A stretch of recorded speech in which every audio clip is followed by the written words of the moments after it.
Do you know what reason trade increased? I suppose from 1932, 33 onwards, things seemed to get a bit better. Work was more plentiful, the pottery seemed to be doing quite well, and the agricultural side of it seemed to be pulling around. And of course the town was already beginning to expand a little. Houses were just springing up on the outskirts, nothing like they are at the moment, but half a dozen here and half a dozen there, and it all meant extra trade, of course, and extra people coming in. How did most of your goods arrive in Bovey? 90% by rail. There's very little delivered by road at all. And the rail service was extremely, and the post, of course, was extremely good. Now, we used to have a weekly supply of sausages and various cooked meats from Harris's of Colnham in Wiltshire. And we could send off by post on the Wednesday evening an order, and it would be delivered down here by the Thursday afternoon by train.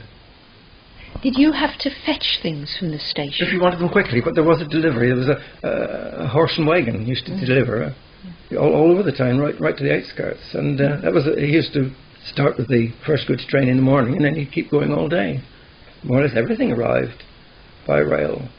When we had our own van, if there was anything that we were getting particularly short of, we wouldn't wait for the carrier. We'd go down to the van to the goods depot and pick it up and bring it home.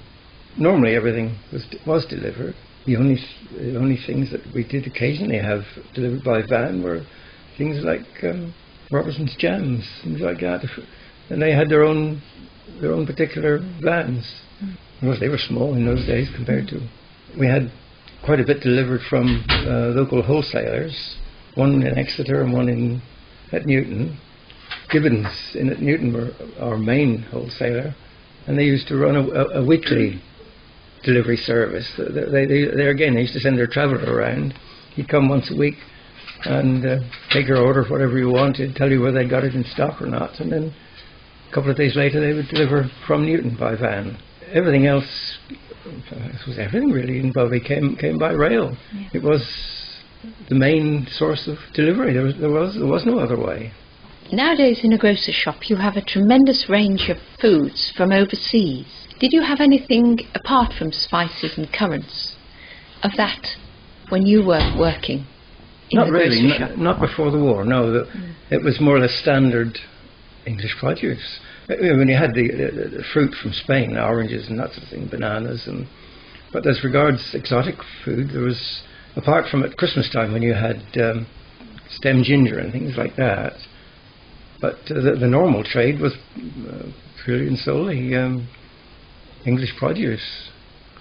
Spices, of course, they all came in, and there again, they all came in loose, in either £2 or £7 tins, and we had a whole counter with little tiny drawers in, and each drawer was labelled for its own spice.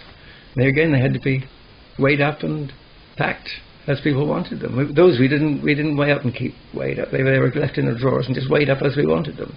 But as regards exotic foods, no. I mean, it was just the staples: cooked meats, bacon, butter, margarine, lard.